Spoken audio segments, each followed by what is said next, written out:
चुनाव आयोग का अकेला फैसला नहीं है, ये चुनाव आयोग का फैसला माननीय सुप्रीम कोर्ट के जजमेंट के बाद है और 2019 से है। तो मशीन रीडेबल अलग चीज हो गई और एक लिस्ट को सर्च करना वो एक अलग विषय हो गया। जब आप एक लिस्ट को सर्च करते हैं तो उसमें एक सवाल यह आया था कि डुप्लीकेट एपिक की समस्या चुनाव आयोग ने जब पहले सॉल्व कर ली तो इस तरह के डुप्लीकेट एपिक दोबारा कैसे आए। डुप्लीकेट एपिक दो तरीके से हो सकते हैं। एक कि एक व्यक्ति जो वेस्ट बंगाल में है, जो व्यक्ति अलग है, उसका एक एपिक नंबर है, और एक व्यक्ति जो हरियाणा में है उसका एपिक नंबर भी वही है। अर्थात एपिक नंबर 1 व्यक्ति 2।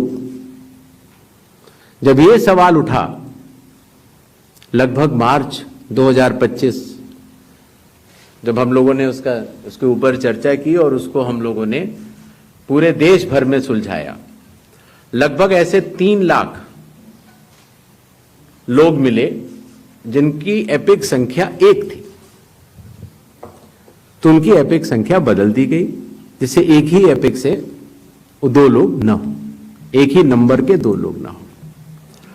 दूसरी तरह की डुप्लीकेसी ऐसे आती है जब एक ही व्यक्ति का एक से ज्यादा जगह मतदाता सूची में नाम हो और उसका एपिक नंबर अलग हो, अर्थात व्यक्ति 1 एपिक अनेक। पहली वाली स्थिति यह थी एपिक 1 व्यक्ति अनेक। तो एपिक 1 व्यक्ति अनेक की समस्या तो चुनाव आयोग ने पहले सुलझा ली, लेकिन जब यह विषय आया कि एक ही व्यक्ति और उसके कई एपिक्स हैं, तो कुछ केसेस में जब शिकायत आई तो हम लोगों ने तहकीकात की तो यह समझ में आया कि जो व्यक्ति, जैसे मैंने आपको बताया था कि अगर वो गांव में रहता था तो वहां उसका एक जगह नाम था, फिर वो शहर में आया, फिर वो वहां से चलते चलते दिल्ली या बंबई पहुंच गया और उसने अपना पुराना नाम डिलीट नहीं कराया। पहले यह संभव नहीं था। 2003 से पहले नाम अगर आपको पुरानी जगह से कटवाना है तो कोई वेबसाइट नहीं थी इलेक्शन कमीशन की जिसमें एक ही जगह सारा डेटा हो। हर स्टेट की अलग अलग वेबसाइट थी। तो नतीजा, अगर आप पटना से चल के दिल्ली आ चुके हैं और आप पटना का वोट कटवाना चाह रहे थे तो आप एक पत्र लिख सकते हैं। अब उस पत्र के ऊपर कार्रवाई हुई, आपने सही जगह भेजा, नहीं भेजा और आपका वहां वोट नहीं कटा, आप दिल्ली आ चुके, आपका यहां नया मतदाता सूची में नाम आ गया, आपके पास एक नया एपिक नंबर है। तो 2003 से पहले चूंकि तकनीकी सुविधा अवेलेबल नहीं थी तो इस तरह के बहुत लोग जो माइग्रेट कर करके अलग अलग जगह गए, उनके नाम कई जगह आ गए। फिर एक ये सवाल उठा कि फिर उसको आज की तारीख में तो वेबसाइट है, कंप्यूटर है, उसको आप सेलेक्ट करके हटा सकते हैं। लेकिन वही मैं बात आपको बताना चाह रहा था, चुनाव आयोग मतदाताओं के साथ चट्टान की तरह खड़ा होता है। अगर किसी के कहने से मैं आपका वोट काट दूं या किसी के कहने से मैं ये मानूं कि पीयूष जी के नाम के, अगर आपको अंदाजा न हो तो अगर पीयूष जी के नाम को अगर आप 100 करोड़ में सर्च करेंगे तो आपको हजारों लोग मिलेंगे। अब कौन से पीयूष जी का नाम काटा जाए, कौन से पीयूष जी 2 हैं ये? तो अगर इसको जल्दीबाजी में किया जाएगा तो किसी भी मतदाता का नाम गलत कट सकता है, आपकी जगह किसी और का कट जाए। इसलिए शायद पिछले 20 सालों में टेक्नोलॉजी तो थी, लेकिन टेक्नोलॉजी का उपयोग करके किसी का मतदाता सूची से नाम काटा जाए, ये गलत होगा और इसीलिए चुनाव आयोग ने ऐसा नहीं किया। और इसकी या तो व्यक्ति खुद कर सकता है तो कोई आपत्ति नहीं है, और या फिर स्पेशल इंटेंसिव रिवीजन के जरिए जब ये एन्यूमरेशन फॉर्म बनेगा तो पीयूष पांडे जी के पास ही फॉर्म पहुंचेगा। अगर उनके पास दूसरा फॉर्म पहुंच जाएगा तो एक ही पे दस्तखत करेंगे और डुप्लीकेट वोट की समस्या का निदान हो जाएगा। एसआईआर में हड़बड़ी क्यों? यह भी एक भ्रम फैलाया जाता है। आप लोग मुझे बताएं कि चुनाव से पहले मतदाता सूची शुद्ध करनी चाहिए या चुनाव के बाद? चुनाव से पहले। और यह बात चुनाव आयोग नहीं कह रहा है, यह बात लोक प्रतिनिधित्व कानून कह रहा है कि हर चुनाव से पहले आपको मतदाता सूची शुद्ध करनी होगी।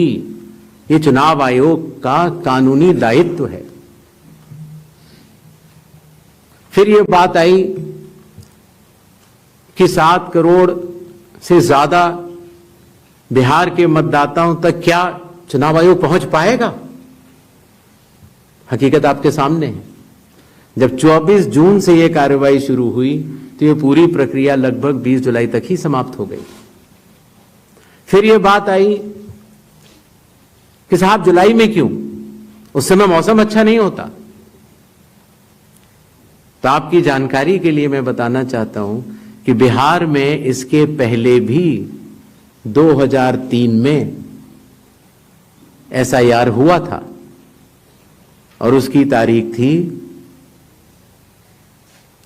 14 जुलाई से 14 अगस्त और तब भी सफलतापूर्वक हुआ था और इस बार भी सफलतापूर्वक सबके इन्यूमरेशन फॉर्म्स वापस आ गए। एक और सवाल पूछा गया कि माननीय सुप्रीम कोर्ट के कहने से हम लोगों ने ये मशीन रीडेबल फॉर्मेट क्यों दिया? माननीय सुप्रीम कोर्ट ने ये स्पष्ट कहा है कि हर जिले की अलग वेबसाइट बनाई जाए और हर जिले की वेबसाइट पर एपिक नंबर से सर्च होने वाली सूची रखी जाए। और आपको ये जानकर हर्ष होगा कि 56 घंटों के अंदर चुनाव आयोग ने उसका अनुपालन किया है और हर जिले की वेबसाइट की सूची आप सबको जो फोल्डर दिया गया है उसमें है, आप भी सर्च कर सकते हैं। जहां तक आपके पास जो फोल्डर दिया गया उसमें एक वो भी मिनट्स मौजूद है 20 जुलाई के, जहां पर अगर आप खोलेंगे तो उसमें आप पाएंगे कि हर बूथ पर booth level officer, booth level agent, sarpanch सबने मिलकर ये दस्तखत करके सूची बनाई कि ये लोग मृत पाए गए हैं, उनका एपिक नंबर भी है, उनका नाम भी है, और ये लोग स्थायी रूप से स्थानांतरित पाए गए हैं, उनका नाम भी है, और इन लोगों का इन्यूमरेशन फॉर्म या इन लोगों का नाम एक जगह से ज्यादा है, वो भी है। आप उस सूची को देखें तो ऐसा नहीं है कि चुनाव आयोग ने ये लिस्टें साझा नहीं की थी, लेकिन चूंकि इसका अंतिम निर्णय अभी ईआरओ ने नहीं लिया था, इसीलिए ये सूचियां राजनीतिक दलों को दे दी गई थी। और कुल मिला के जिन लोगों के इन्यूमरेशन फॉर्म नहीं आए, वो 1 अगस्त को जब ड्राफ्ट लिस्ट दी गई थी राजनीतिक पार्टियों को, वो भी दस्तावेज आपको दिए गए हैं जिसमें कि हर पॉलिटिकल पार्टी ने साइन करके ये लिस्ट ली है, जिसमें कहा है कि ये वाले नाम तो आ चुके हैं प्रारूप सूची में और ये वाले नाम नहीं आए हैं। हर जिला प्रेसिडेंट ने उस लिस्ट को सत्यापित किया है 1 अगस्त को और अपने टेस्टिमोनियल्स भी दिए हैं। तो ये सूचना और भी लोगों तक पहुंचे, आप तक भी पहुंचे। चुनाव आयोग तो पारदर्शिता का स्वागत करता है और ये बहुत ही अच्छी बात है। शायद इससे अगर कुछ लोग जो छूट गए हों, अगर वो नाम दे पाए, तो चुनाव आयोग का तो नारा है हर पात्र मतदाता को सूची में लाना है और हर अपात्र मतदाता को सूची से हटाना है। तो उस उद्देश्य में ये हमारी मदद कर रहा है। एआई और डी फेक हमारे लिए वास्तव में चुनौती है। अभी कल किसी एक ट्विटर हैंडल पर एक एआई जनरेटेड वीडियो थी जो कि सत्य से परे, लेकिन इस तरह की चुनौतियों का सामना करने के लिए चुनाव आयोग तो भरसक प्रयास करेगा, लेकिन कानून के दायरे में ही रहकर कर सकता है।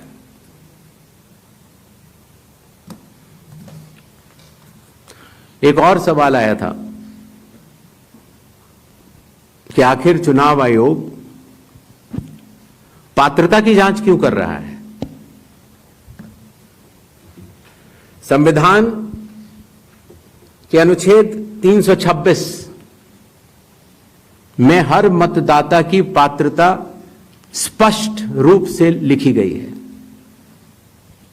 और वो पात्रता ये कहती है कि मतदाता सूची में नाम आने के लिए सिर्फ भारत के नागरिक और 18 वर्ष की आयु पूरे कर चुके व्यक्ति ही पात्र हैं।